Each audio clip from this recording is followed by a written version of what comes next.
Hello people, అందరూ ఎలా ఉన్నారు? నేను బాగున్నాను. మీరు అందరూ ఎలా ఉన్నారో కామెంట్ బాక్స్లో షేర్ చేసుకోవటం మర్చిపోకండి. అండ్ చిన్న లైక్ చేయడం కూడా మర్చిపోకండి.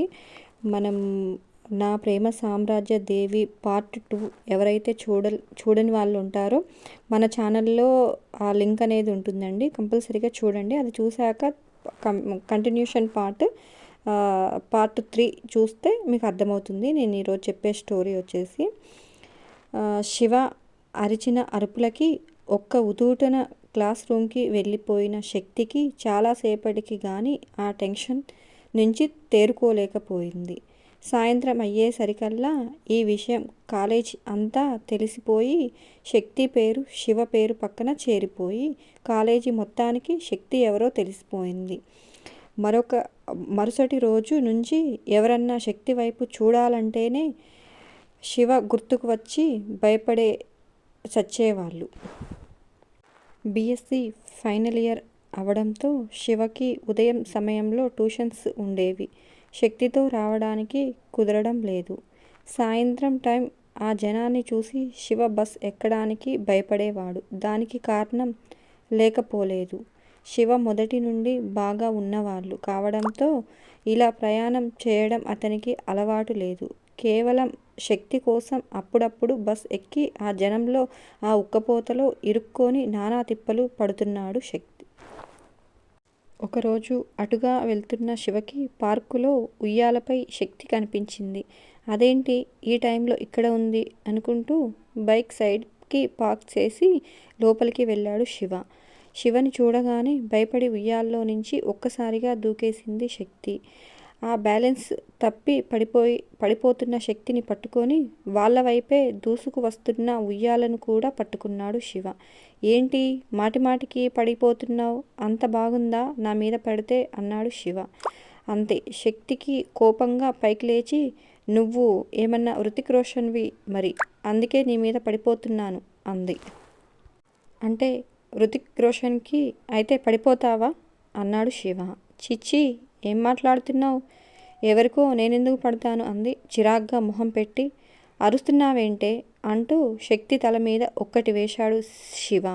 ఆ దెబ్బకి తల రుద్దుకుంటూ లోపల దొంగ సచ్చినోడా అంది. చెయ్యా లేకపోతే ఇనపరాడ్డా అని అనుకుంటుంది శక్తి. తనకి వినిపించాయి అన్నట్టుగా శక్తి వైపు చూస్తూ, నీకు ఇంతకు ముందు ఒకసారి చెప్పానా? చెట్లెంబడ పుట్లెంబట తిరగొద్దని చెప్పినా మాట వినకపోతే ఇలాగే పడతాయి మరి అన్నాడు శివ శక్తి వైపు సూటిగా చూస్తూ. వీడు నా మొగుడా? వీడు చెప్తే నేనెందుకు వినాలి అనుకుంటుంది శక్తి మనసులో. శివ నవ్వుతూ, మొగుడ్నే కదే, అందుకే చెప్తున్నాను, అర్థమైందా అన్నాడు. అంతే. శక్తి ఒక్కసారిగా ఉలిక్కిపడి శివ వైపు చూసి, ఇప్పుడు అసలు నేనేం అన్నాను అంది అమాయకంగా మొహం పెట్టి. అబ్బచ్చా, అంత ఓవర్ యాక్షన్ వద్దమ్మా. నువ్వు లోపల ఏం అనుకునేది నాకు అంతా తెలుస్తుంది. వేషాలు వేస్తే నా చేతిలో చచ్చిపోతావు అన్నాడు శివ. ఉయ్యాల ఊగడం కూడా తప్పేనా అంది శక్తి ఏడు మొహం పెట్టుకొని. ఉయ్యాల ఊగడం తప్పు అని అన్నానా నేను? ఈ టైంలో పార్క్కి ఎక్కువ ఎవరు వస్తారే? ఉన్నాయిగా ఆల్చిప్పల్లాగా ఇంతింత కళ్ళేసుకొని చూడు అని నీ చుట్టూ తిరిగి చూశాడు శివ. శివతో పాటు శక్తి కూడా చుట్టూ చూసింది. తల వంచుకుంది. చూశావుగా, ఇంకోసారి వస్తావా అన్నాడు శివ. రాను అన్నట్లు తల ఊపింది శక్తి. అవును, ఒక్కదానివే ఉన్నావేంటి? ఎప్పుడు నీ తోక ఒకటి ఉంటుందిగా అన్నాడు శివ. శక్తి మాట్లాడకుండా ఒకవైపుకు చేయి చూపించింది. శక్తి చెయ్యి చూపించిన వైపు చూశాడు శివ. తర్వాత శక్తి వైపు సీరియస్గా చూస్తూ, ఇప్పుడు చెప్తున్నా, ఇంకోసారి వచ్చావంటే మాత్రం నిన్ను ఇక్కడే చంపేస్తాను, తర్వాత నీ ఇష్టం అంటూ శక్తి చేయి పట్టుకొని పార్కు బయటకు తీసుకువెళ్ళిపోయాడు శివ. వద్దు, అందరూ చూస్తున్నారు, నేను నడిచే వెళ్ళిపోతాను అంది శక్తి. సరే ముందు ఆ ఏడుపు ఆపు అంటూ పార్కు పక్కనే ఉన్న ఒక ఐస్ క్రీం పార్లర్కి తీసుకువెళ్ళి ఏం తింటావో చెప్పమని అడిగాడు శివ. శక్తి ఏం మాట్లాడకుండా మౌనంగా ఉండడంతో తనే చాక్లెట్ ఇవ్వమని చెప్పి చేతిని తన చేతిలోకి తీసుకొని, ఈ ఏరియా అంత సేఫ్ కాదే, ఇక్కడ నిన్ను చూసేసరికి కోపం వచ్చింది. కోపం వస్తే నాకు కంట్రోల్ ఉండదు, అందుకే కోపడ్డాను. అంతేకాని నువ్వంటే ఇష్టం లేక కాదు. ఇంకా చెప్పాలంటే నువ్వంటే నాకు సత్యాంత ఇష్టం. ఈ మధ్య చదవడానికి బుక్స్ ఓపెన్ చేస్తున్నా నువ్వే కనిపిస్తున్నావు తెలుసా. రాత్రులు నిద్ర కూడా పట్టడం లేదు అన్నాడు శివ. ఆ మాట వినగానే అప్పటి వరకు ఏడుపు మొహంతో ఉన్న శక్తి ఒక్కసారిగా నవ్వు వచ్చేసరికి ఆ నవ్వుని ఆపుకుందామనుకున్నా కానీ ఆగకుండా బయటకు వచ్చేసింది. నేను చెప్పింది నిజమే రాక్షసి అన్నాడు శివ. ఇంతలో ఐస్ క్రీం రావడంతో తీసుకొని శక్తికి ఇచ్చాడు. నువ్వు ఆ బస్లో అంత కష్టపడి వెళ్తున్నప్పుడు కూడా ఎంత బాధగా ఉంటుందో తెలుసా. శివ అలా అంటుంటే శక్తికి కోపం రావడం లేదు సరికదా, కొత్తగా సిగ్గు రావడం మొదలైంది. అది ఎంత దాయాలని ప్రయత్నించినా శివకి తెలిసిపోతుంది. సిగ్గుపడింది చాలు గాని ఇంక జాగ్రత్తగా వెళ్ళు అన్నాడు శివ. బస్టాండ్ వైపు వెళ్తూ వెనక్కి తిరిగి చూసింది శివ. తన వైపే చూస్తుండడం చూసి తల తిప్పేసుకుంటుంది. మరుసటి రోజు ఎప్పుడు టైంకి రాని బస్ ఆ రోజు ఎందుకో ముందే వచ్చేసింది. శక్తి వచ్చేసరికి అందరూ బస్ ఎక్కేస్తున్నారు. ఇప్పుడు చెమట వాసనతో చాలా చిరాగ్గా ఉండే ఆ బస్లో తన పక్కనే మంచి పర్ఫ్యూమ్ స్మెల్ రావడంతో తల పక్కకి తిప్పి చూసింది. ఎవరో ఒక లేడీ, 40 సంవత్సరాలు ఉంటాయి దగ్గర. చాలా అందంగా ఉంటుంది. బాగా రిచ్ ఫ్యామిలీ అని తెలిసిపోతుంది. బస్ టైంకి రావడంతో అలవాటు లేక చాలామంది ఇంకా రాలేకపోవడంతో బస్ కొంచెం ఖాళీగానే ఉంది. ఆవిడ తన లగేజ్ ఉన్న సీటు వైపు వెళ్తూ చూసుకోకుండా శక్తి కాలు మీద తన కాలు వేసింది. శక్తి బాధతో అమ్మా అని అరిచింది. అది గమనించి ఆవిడ సారీ చెప్పేలోపే, కాస్త చూసుకొని వెళ్ళండి అమ్మా, పక్కన ఉన్న వాళ్ళకి తగిలినా తప్పు తెలియడం లేదు. వాళ్ళు బాగుంటే చాలు, పక్కన వాళ్ళు ఏమైనా పట్టించుకోరు అని ఒక ఆవిడ సెటైర్లు వేయడం మొదలుపెట్టింది. దానికి ఆవిడ కోపంగా శక్తి వైపు చూసింది. అన్నది ఆవిడ ఆంటీ, నేను కాదు, మీరు నా వైపు సీరియస్గా చూస్తున్నారు అంది శక్తి. ఈలోపు ఎవరో తన చెయ్యి లాగుతున్నట్లు అనిపించేసరికి వెనక్కి తిరిగి చూసింది. వెనక శివ చెయ్యి పట్టి లాగుతూ ముందు ఉన్న ఆవిడ వైపు వాటర్ బాటిల్ ఇస్తూ మమ్మీ బాటిల్ అన్నాడు. ఆవిడ శివ చేతిలో బాటిల్ తీసుకుంది. అప్పుడు అర్థమైంది శక్తికి తను శివ వాళ్ళ అమ్మ అని. శక్తి షాక్గా శివ వైపే చూసింది. శివ కోపంగా చూశాడు. అంతే, శక్తి కూడా నిల్చుంది. మరుసటి రోజు కాలేజీలో ఫ్రెండ్స్తో మాట్లాడుతున్న శక్తి దగ్గరికి వెళ్ళి చేయి పట్టుకొని దూరంగా తీసుకెళ్ళాడు శివ. తీసుకెళ్ళిన తర్వాత ఏం మాట్లాడకుండా సీరియస్గా చూస్తున్న శివ వైపు చూసి, నాకేం తెలుసు ఆవిడ మీ అమ్మ అని, మీ అమ్మగారు బస్లో వస్తారని నేనేమన్నా కలగన్నానా. ఈసారి వచ్చినప్పుడు కాలు కాదు కదా పీక తొక్కిన అరవన్లే అంది శక్తి అమాయకంగా. ఆ మాటలకి శక్తి వైపు చూస్తూ, నేనేదో చేద్దామని మా అమ్మని బతిమిలాడి మరి బస్ ఎక్కించాను. నువ్వు మొత్తం పెంట చేశావు కదే. ఆవిడ మీ అందరినీ ఇంటికి వెళ్ళిన తర్వాత కూడా తిట్టుకుంటుంది అని శివ అన్నాడు. మీ అమ్మగారు బాధపడ్డారని ఫీల్ అవుతున్నారు కానీ తను హీల్స్ వేసుకొని దానితో నా కాలు తొక్కితే ఎలా నలిగిపోయిందో చూడు ఒకసారి అన్న శక్తికి ఎంత నొప్పి పెడితే అలా అరిచిందో అని ఆలోచించావా అంది శక్తి. ఓ గాడ్, ఇలా అయిందంటే అని శక్తి కాలు చేతితో పట్టుకున్నాడు శివ. ఇట్స్ ఓకే, కాలు వదులు అన్నా శక్తి అయినా వదిలిపెట్టకుండా నలీన దగ్గర నెమురుతున్నాడు శివ.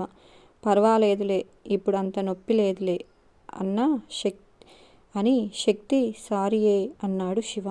పర్వాలేదులే, అయినా మొన్న సాయంత్రం నువ్వు తీసుకువెళ్తాను అన్నావుగా మీ అమ్మగారిని, మరి ఏమైంది అంది శక్తి. పిన్ని గొడవ చేస్తే మొన్న పిన్ని వాళ్ళ ఇంట్లో ఉన్నాము అన్నాడు శివ. నీకు చూపించడానికి బ్రతిమిలాడి బస్టాండుకు తీసుకొచ్చాను, అదేమో ఇలా అయింది అన్నాడు శివ. మీ అమ్మగారు చాలా బాగున్నారు అన్నది శక్తి. థ్యాంక్స్ అన్నాడు శివ. నీకు ఆవిడ పోలికలు అస్సలు రాలేదు అనగానే అవునా అంటూ శక్తిని దగ్గరకు లాక్కొని, నేను మా డాడీ పోలికలే, రేపు మన పాప కూడా నా పోలికలతోనే పుడుతుంది అన్నాడు శివ.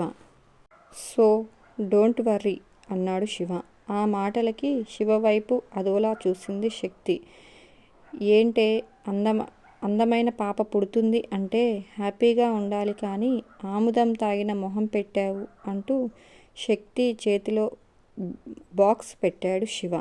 ఏంటది అని అడిగింది శక్తి. తీసి చూడు అన్నాడు శివ. శక్తి బాక్స్ ఓపెన్ చేసి చూసింది. పట్టీలు ఎందుకు అని అడిగింది శక్తి. నిన్న మమ్మీని పిన్నిని గోల్డ్ షాప్కి తీసుకువెళ్ళాయి, అక్కడ తీసుకున్నాను అన్నాడు శివ. అక్కడ ఇవి నాకు బాగా నచ్చాయి, అందుకే తీసుకున్నా, నీకోసమే అన్నాడు శివ. నో, నాకొద్దు అని చెప్పింది శక్తి. ఇప్పుడు నీకు కావాలా వద్దా అని నేను అడగలేదు అంటూ శక్తి చేతిలో పట్టీలు తీసుకొని కాళ్ళని పెట్టేశాడు శివ. నిజంగా చాలా బాగున్నాయి శక్తి కాళ్ళకి ఆ పట్టీలు. అవును, మా బామర్ది ఏం చదువుతున్నాడే అని అడిగాడు శివ. శక్తి నవ్వుతూ 6th క్లాస్. నీకెలా తెలుసు నాకు ఒక తమ్ముడున్నాడని అని అంది శక్తి. నాకు తమ్ముడు అని తెలుసు కానీ ఎంత వయసు, ఏం చదువుతున్నాడో తెలీదు అన్నాడు శివ. మరి మీరెంతమంది అని అడిగింది శక్తి. నేను తమ్ముడు అన్నాడు. ఓ, నీకు తమ్ముడు కూడా ఉన్నాడా, ఏం చదువుతున్నాడు అని అంది. మాకింత గ్యాప్ లేదమ్మా, నాకు మా తమ్ముడికి సంవత్సరాల గ్యాప్ ఉంది అంతే అన్నాడు శివ. వాడు ఇంజనీరింగ్ 2nd ఇయర్ చెన్నైలో ఉన్నాడు అన్నాడు శివ. ఓ, మరి నువ్వెందుకు ఇంజనీరింగ్ చేయలేదు అని శక్తి అడిగింది. నాకు ఇంజనీరింగ్ ఇష్టం లేదు, మన గోల్స్ అన్నీ వేర్లే, ముందు ముందు నీకే తెలుస్తుంది అన్నాడు శివ నవ్వుతూ. అంది.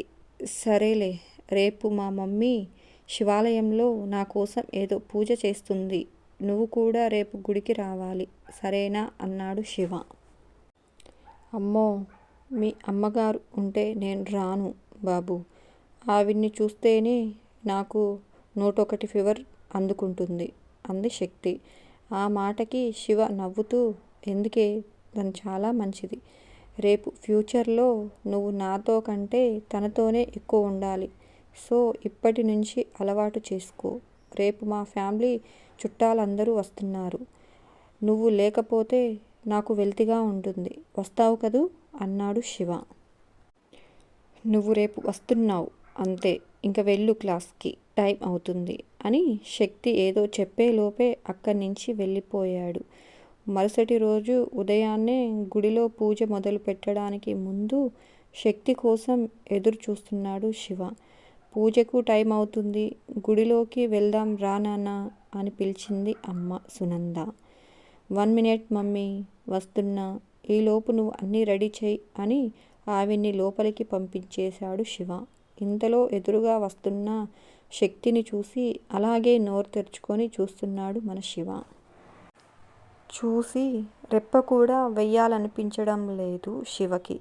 ఈలోపు శక్తి శివ దగ్గరికి వచ్చి, హాయ్, పూజ మొదలైందా అని అడిగింది. లేదు, ఇప్పుడే మొదలవుతుంది, రా లోపలికి వెళ్దాం అన్నాడు శివ శక్తి చెయ్యి పట్టుకుంటూ. అమ్మో, నేను లోపలికి రాను, మీ అమ్మగారు ఉంటారు అని భయపడింది శక్తి. శివ నవ్వుతూ, ఉంటే ఏమైంది, నువ్వు రా లోపలికి అంటూ బలవంతంగా తీసుకెళ్ళాడు. అప్పటికే అందరూ వచ్చేసి నిండిపోయారు టెంపుల్స్లో.